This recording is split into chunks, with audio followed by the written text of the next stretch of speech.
नमस्कार दोस्तों स्वागत है जनता दरबार में। दोस्तों हमेशा की तरह एक लेटेस्ट डिबेट वीडियो लेकर आ चुका हूं आप लोगों के बीच। दोस्तों डिबेट काफी मजेदार होने वाला है, इसलिए आप लोग से अनुरोध है डिबेट को अंत तक देखिएगा। दोस्तों आज के डिबेट में जनता ने अच्छी तरह से कांग्रेस और की प्रवक्ता की अच्छी तरह से कास लगाई है। सो डिबेट में आप लोग को काफी ज्यादा आनंद आने वाला है। चलिए मेन डिबेट को स्टार्ट करते हैं। चलिए शुरू करते हैं। इतना दुखी होती हूँ आपके लिए। बच्चों की कसम खाकर जो कहते थे ना कांग्रेस में जाएंगे ना भाजपा में, वो कांग्रेस की गोद में बैठे हैं। पंजाब में कांग्रेस को कह रहे हैं आई हेट यू, दिल्ली में कहते हैं आई लव यू। 7वें चरण का मतदान राहुल गांधी के भाषण के नैतिकता के पतन का सबसे बड़ा उदाहरण है। देश में जब उनको जनता करेगी ना सफाचट, तब करते रहना खटाखट खटाखट खटाखट। तो इस तरह का हास्यास्पद पत्रकारों को चमची बता रहे हैं। आप समझिए एक बात, ममता जी के साथ आपने भी सरकार बनाई है, वो कल करते वाली बुआ हो गई। पूरा कर लीजिए। ये लाफ्टर जो थोड़ी चल रहा है, विधायक जी तुम यही राजनीति कर रहे हो। विधायक जी थोड़ा शांत हो जाइए। तीर मैंने निशाने पे मारा है, आप तिलमिला रहे हैं। आपकी तिलमिलाहट जनता को समझ में आ रही है। क्या करोगे? अरे तिलमिलाहट आपकी जनता को समझ में आ रही है। बताओ। अरे विधायक जी शांत हो जाओ। तालियां बजाते हैं, हुटिंग कर रहे हैं, क्या करोगे? जनता अरे विधायक जी थोड़ा शांत हो जाइए। अरे थोड़ा शांत हो जाइए। अरे विभव कुमार अभी जमानत नहीं मिली, तिलमिलाहट मत करिए। देखिए आम आदमी पार्टी को ये नहीं पता। कॉमेडी शो, सीरियस बात करो। अरे राजेश जी थोड़ा शांत हो जाइए। गुप्ता जी अरे थोड़ा शांत हो जाइए। सीरियसली बताइए युवाओं के लिए क्या करने जा रहे हो? सीरियसली बता रहा हूँ, जो तुम लेके युवाओं और गरीबों के लिए बता रहा हूँ। रुकिए, जवाब सुनिए। अरे सुन तो लीजिए। इस देश में डालो दीजिए कॉमेडी के पंजे। शांत हो जाइए। सीरियस बात बताओ बच्चों के लिए क्या करोगे? बीच में मत बोले प्लीज। मैं कह रहा हूँ कोई तो सीरियस बात करेंगे। अरे सीरियस बात बता रहे हैं आपको। पूरा कर लीजिए, मैं जवाब आप दिल्ली में नारा लगाते हैं ना महिलाओं को पैसा दिया। मोदी जी ने कहा परमात्मा ने मुझे भेजा है। वास्तव में जिस देश में शौचालय का इंतजाम नहीं हो, 56 साल बाद देश के एक प्रधानमंत्री को गांव-गांव गरीब महिलाओं के लिए शौचालय का इंतजाम करना पड़े और उन्होंने किया, तो ये परमात्मा का ही काम था कि उन महिलाओं के बारे में उन्होंने सोचा। 4 करोड़ गरीबों को अगर घर दिया तो ये ईश्वरी काम था कि गरीबों के बारे में सोचा। कांग्रेस पार्टी ने आधी रोटी खिलाकर इस देश में गरीबों को गरीब रहने दिया। आज कह रहे खटाखट। अगर हम कह रहे कि आपका हो जाएगा तो आपको दिक्कत हो रहा है। आप इस बात को नहीं क्या इन्होंने आपने कभी किसानों को पैसा दिया? नरेंद्र मोदी सरकार बिहार में सरकार यार ये बीच में बोलने की नीतीश कुमार जी बिहार में सरकार चला रहे हैं। अरे विधायक जी आपका विधानसभा नहीं है। और मैं दिल्ली की बताता हूँ। अरे विधायक जी आपका विधानसभा नहीं है, थोड़ा शांत हो जाइए। 4 शौचालय बने हुए एलजी साहब ने तोड़ दिए। महाराज शांत हो जाइए। लेके जाओ, दिखा लो लोगों को।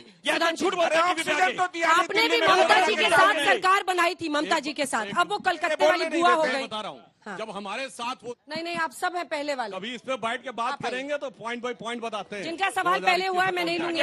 कॉफी पे बैठ जाएंगे, वहाँ बता दीजिएगा हमें। सर मेरा सवाल बच्चों को सवाल पूछने दीजिए। 4 दिन की आम आदमी पार्टी से है। आप लोग भ्रष्टाचार के खिलाफ में आए थे, अभी सारे आरोप भ्रष्टाचार के लिए आप ही पे लग रहे हैं। स्वाति मालीवाल जैसी महान जो लेडीज हैं, जो दिल्ली के लिए काम करती हैं, देश के लिए काम करती हैं, उन पे आरोप लग रहे हैं आम आदमी पार्टी के खिलाफ। तो कैसे वोट दें हम? आप अपना नाम बताइए। प्रज्ञा मिश्रा। क्या कर रही हैं? मैम जर्नलिज्म पढ़ाई कर रही हैं। हाँ। देखो जो हीरो होगा ना 2.5 घंटे पौने 3 घंटे उसके पीछे पड़ा जाता है। हमने सिर्फ इतनी गलती करी थी, हमने कहा था हम भ्रष्टाचार के विरोध में रहेंगे, ईमानदार रहेंगे। इन्होंने हर रोज यही काम कराया कि हमको अपना जैसा बना के दिखाए कि हम भी इनके जैसे भ्रष्टाचारी हैं। हम इनके जैसे नहीं है। तकरीबन पौने 300 केस कर रखे इन्होंने हमारे विधायकों पे, जिसमें से 250 से ऊपर केसों में बरी हो चुके हैं। ये झूठे केस करते हैं, पुलिस इनकी है, फटाफट आई हो जाता है, दिखा देता है पता नहीं क्या करा हुआ है। केस जाता है सुप्रीम कोर्ट तक जाता है, हर बार बरी हो जाते हैं। इस बार भी यही होना, आप देख लीजिए। पर स्वाति मालीवाल पर आपने जवाब नहीं दिया। विभव कुमार को आज जमानत नहीं दी है कोर्ट ने। ठीक है, अपना कोर्ट काम कर रहा है ना। वकीलों ने देखो पुलिस ने कितनी जल्दी दिखाई। आज कोई महिला रोड पे ये बात कह दे क्या ना दिखाई है क्या? इनकी नहीं दिखाई है। मैं तो कह रहा हूँ बहुत अच्छी बात है। मैं कह रहा हूँ सबके लिए दिखाई है, इन बहन बेटियों के लिए नहीं दिखाएंगे। क्या भ्रष्टाचार परिवारवाद इस बार इशू बना है ग्राउंड जीरो पर? आपको क्या समझ में आ रहा है संजय जी? 3-4 जो बड़ी बातें आई, और लॉ एंड ऑर्डर यूपी में, जैसा आपने पहले भी कहा था, विधानसभा में इनके लिए सबसे पॉजिटिव चीज बना। क्या इस बार वो इशू बनेगा पूर्वांचल में? देखिए लॉ एंड ऑर्डर, अगर यूपी के चुनाव, विधानसभा चुनाव की बात करें तो सबसे बड़ा मुद्दा था, और मुझे लगता था कि इसी मुद्दे पर बीजेपी के समर्थन में लोग बढ़ चढ़कर वोट करेंगे, और जैसा हुआ। लॉ एंड ऑर्डर का मुद्दा इतना बड़ा मुद्दा इस वक्त नहीं है। इस वक्त लोकसभा के चुनाव में ऐसा नहीं दिखाई पड़ता, लेकिन हाँ, कहीं ना कहीं जब आप लोगों से बात कर रहे थे, उनके जहन में है।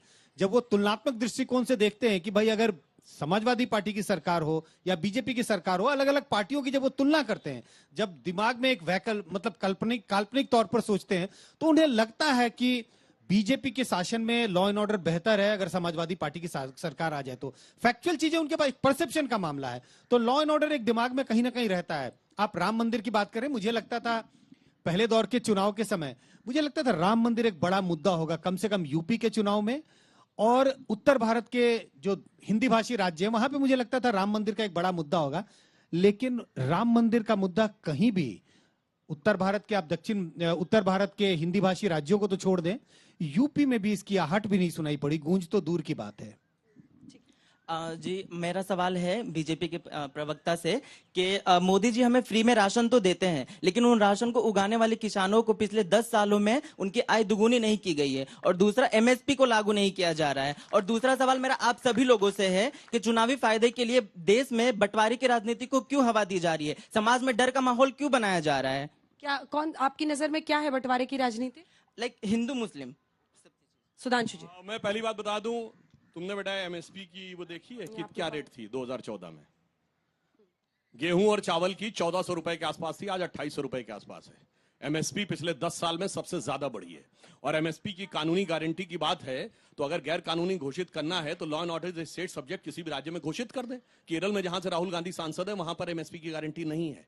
एमएसपी की गारंटी बनाना किसानों के लिए कितना खतरनाक हो सकता है आप इससे समझिए कि आप एक मोबाइल लेते हैं, मान लीजिए 25,000 रुपए का है, अब ये हो जाए 25,000 से कम पे नहीं बिक सकता। तो अगर मान लीजिए उसकी पन्नी फटी हुई हो तो आदमी कहता भाई 25,000 नहीं दूंगा, मैं 20,000 में ले लूंगा, वो ले लेगा। अगर हो कि 25,000 से नीचे गैर कानूनी है तो जिसकी मोबाइल की हल्की सी पन्नी गई वो तो बेचारा बर्बाद हो गया, क्योंकि ये फसल जो होती है इसमें क्वालिटी के साथ तय होगा ना। अगर हल्की सी नमी आ गई तो कहेगा अब तो मुझे खरीदना नहीं है, तो कूड़ा हो गया, कूड़ा हो गया तो फिर वो नंबर 2 में खरीदा जाएगा। इसलिए मैं पूछ रहा हूं अपने राज्य में लागू कर दो ना, कौन रोक रहा है? कानूनी लागू कर दो अपने राज्य में, हिमाचल में कर दो, कर्नाटक में कर दो, पंजाब में कर दो ना, तुम्हारी सरकार है, मगर नहीं करना है, हल्ला मचाना है इनको। एक मिनट, डर, हिंदू मुसलमान और डर की बात, हिंदू मुसलमान, सुनिए, मुसलमानों को आरक्षण देंगे तो हमने नहीं कहा, इन्होंने कहा। वोट जिहाद हमने नहीं कहा, इन्होंने कहा। मुसलमानों को आरक्षण चाहिए पूरा का पूरा तब। और डर की मैं बात कहना चाहता हूं, ये बताइए इनकी सरकार के समय में डर नहीं लगता था? जब दिल्ली में धमाके, चेन्नई में धमाके, गुवाहाटी में धमाके, हैदराबाद में धमाके, नागपुर में धमाके, फैजाबाद, पटना, लखनऊ, वाराणसी धमाके, धमाके, पार्क में लिखा रहता था छूना नहीं, अब वो नहीं दिखाई पड़ता, तब डर लगने लगा। और उस समय डर नहीं लगता था। अब जिनको डरना चाहिए उन्हें डरना चाहिए, क्योंकि मोदी जी ने कहा है ना, तब कहते थे यूपी में कि लड़कों से गलती हो जाया करती थी सपा वाले, मोदी जी ने कहा सपा के लड़के गलती करके दिखाएं। प्रतीक्षा में मेरा सवाल कांग्रेस से है।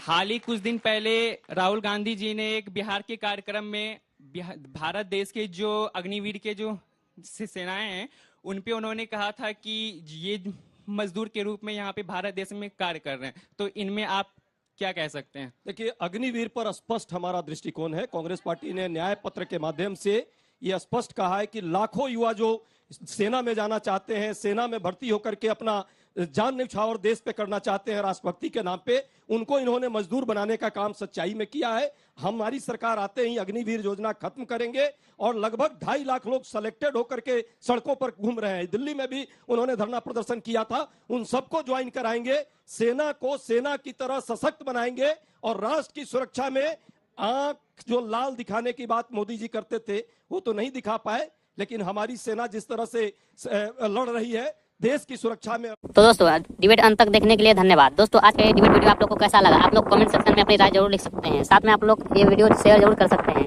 चलिए मिलते हैं कोई और लेटेस्ट डिबेट वीडियो में, तब तक के लिए जय हिंद, जय भारत, वंदे मातरम।